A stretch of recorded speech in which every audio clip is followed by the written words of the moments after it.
कच्चा खाने वाली चुड़ैल। रात को अचानक राधिका मौसी को किचन से कुछ गिरने की आवाज आई। उन्होंने बाहर निकल के देखा तो किचन में उन्हें कोई सफेद साड़ी में दिखा। वो चीख पड़ी, हे भगवान, आलतू जलाल तू आई बला को टाल तू, आलतू जलाल तू आई बला को टाल तू। राधिका मौसी को चीखते सुनकर श्रवण बाहर आता है भागते हुए। अरे माँ, क्या हुआ? क्या देख लिया? दादी माँ आ गई क्या सपने में? अरे बेटा, रसोड़े में देख तो कौन है? श्रवण रसोड़ी में झांक कर देखता है और उसे कोई नहीं दिखता अंदर। अब रसोड़ी में तो कोई नहीं है माँ।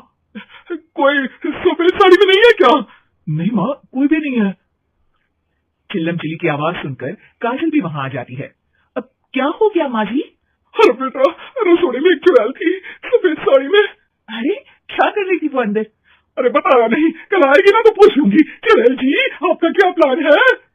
माँ जी, रात बहुत हो गई है, आपने कोई बुरा सपना देखा होगा, चलिए सो जाइए।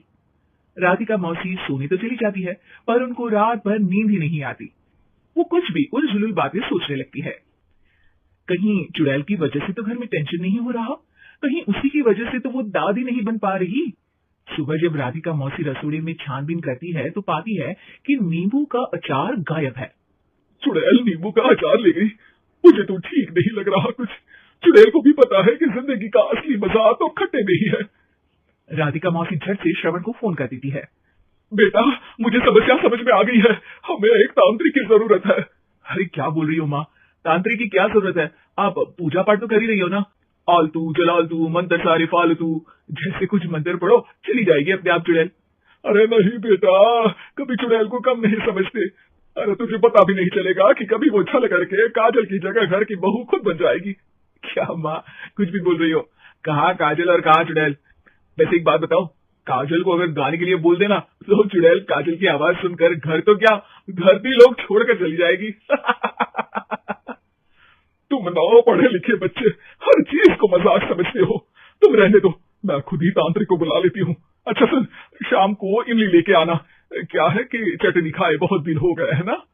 नहीं माँ, इमली तांत्रिक से ही मंगवा लो ना, आटा वगैरह भी उसी से पिसवा लेना। देखो मुझे काम करना है। श्रवण रात को कई तरह की सब्जियों के साथ माँ के कहने पे चटनी के लिए इमली भी ले आया था, लेकिन राधिका मौसी के दिमाग में अलग ही फिल्म चल रही थी। उन्हें अब सिर्फ शक ही नहीं यकीन होने लगा था कि शायद चुड़ैल ने श्रवण पर अपना जाल बिछा दिया था, जिस वजह से श्रवण उनकी बात ही नहीं मान रहा था। पर कोई नहीं, आने वाली रात में राधिका मौसी खुद तैयार हो गई चुड़ैल को पकड़ने के लिए। रुद्राक्ष की माला, तुलसी का पत्ता, हनुमान चालीसा सब हाथ के पास ही था, बस चुड़ैल का इंतजार था। और जैसा राधिका मौसी ने सोचा था वैसा ही हुआ। वो चुड़ैल उस रात भी आई, पर वो राधिका मौसी से तेज निकली और राधिका मौसी के उसे पकड़ने के पहले ही वो भाग खड़ी हुई। जरूर बहू पेश आया है उस चुड़ैल का, तभी तो श्रवण के कमरे में गई है। और अगली सुबह राधिका मौसी पिछली रात हुए हमले में किन चीजों का नुकसान हुआ उसका हिसाब लगा रही थी। उनके खेमे से एक आम के अचार की शीशी भी गायब हो चुकी थी और वो इमली भी जो कल श्रवण लेकर आया था। राधिका मौसी इस बारे में सोच ही रही थी कि श्रवण जल्दी से रसोड़े में आकर दवाइयों की पोटली ढूंढने लगता है। अरे बेटा, क्या हो गया? अब माँ, वो काजल की तबीयत खराब है, बहुत घबराहट हो रही है उसे। हे भगवान, मैंने पहले ही कहा था कि तांत्रिक को बुला लेते हैं, पर नहीं, अब देखो उस चुड़ैल ने काजल को अपने वश में करना शुरू भी कर दिया है। हालांकि श्रवण भूतों में विश्वास नहीं करता था, पर अब वो भी डर जाता है और राजी हो जाता है एक तांत्रिक को बुलाने के लिए। कुछ ही घंटों में तांत्रिक आ जाते हैं और राधिका मौसी तांत्रिक जी को सब बता देती है। घर संकट, घर घर संकट, चुड़ैल को मारू जोर चाकट, ओम भट स्वाहा खटखा के आहा। ये क्या मंत्र है? मेरे खुद के ओरिजिनल मंत्र है, कल रात को ही लिखे हैं, अच्छे लगे तो दाद चाहूंगा। एक और मंत्र सुनो। अर्ज किया है आब्राकडाब्रा, दिल्ली बम्बई आगरा, चंदा मामा सोरले सुरन मामू जारा। ये मंत्र है? अरे कोई चालीसा वालीसा पढ़ो ना। वक्त कम है, 40 नहीं पड़ेंगे, 20-25 में काम चलाना पड़ेगा। अलग निरंजन जाके लंदन, मुफ्त का मंजान घिस मेरे लंदन। अरे जल्दी करो तांत्रिक जी, जल्दी करो।